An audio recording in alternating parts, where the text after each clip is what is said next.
Hey campers, my name is Misha. I am your CG Fit registered dietitian, and today I wanted to do a little video on reading nutrition labels.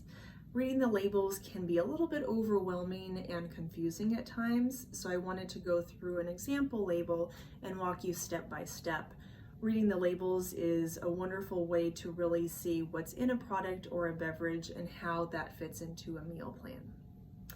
So here is an example label. The first thing we want to look at is the serving size, which is in green here. So based off of a serving size of 2/3 cup, all of the nutrition information facts follow.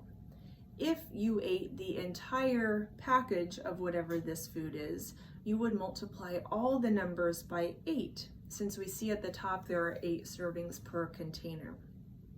So let's say we just ate the serving size 2/3 cup.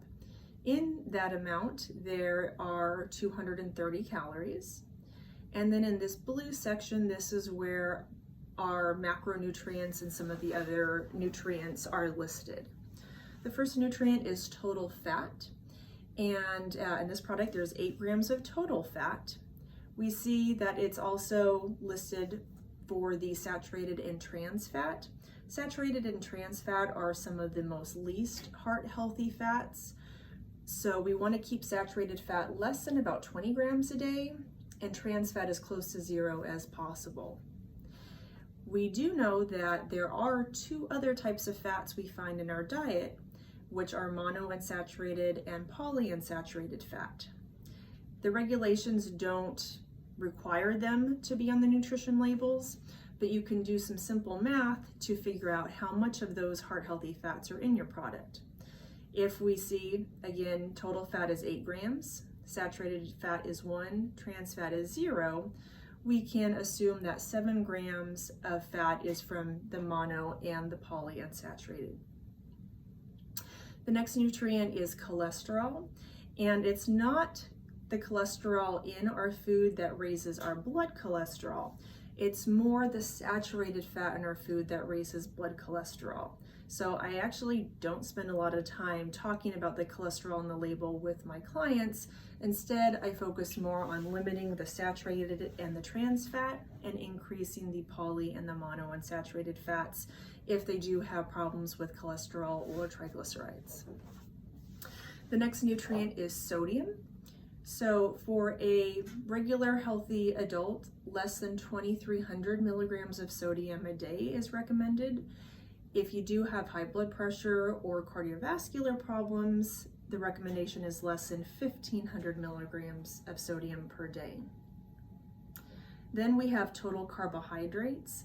This is where a lot of my clients get confused.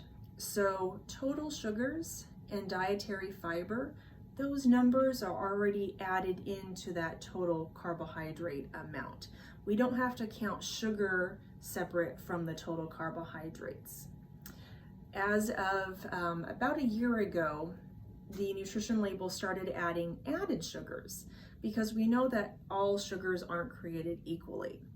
Added sugars are the type of sugars that we want to reduce since they don't have a lot of nutritional value. And this differs from high nutrient sugars that are found in fruit and dairy products in the form of lactose.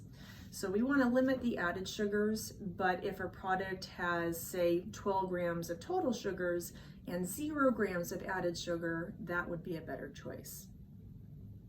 And then we have our protein that's listed here, pretty straightforward.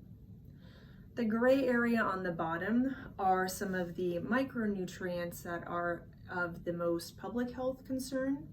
A lot of my clients are vitamin D deficient, so it's great to have the vitamin D listed on the labels, along with calcium, iron, and potassium. So I hope that clarified a little bit about reading the nutrition labels. Instead of grabbing the first product that you find at the grocery store, take some time, look at the labels. If anybody has any questions, I'm more than happy to help clarify those. Thanks so much, everybody.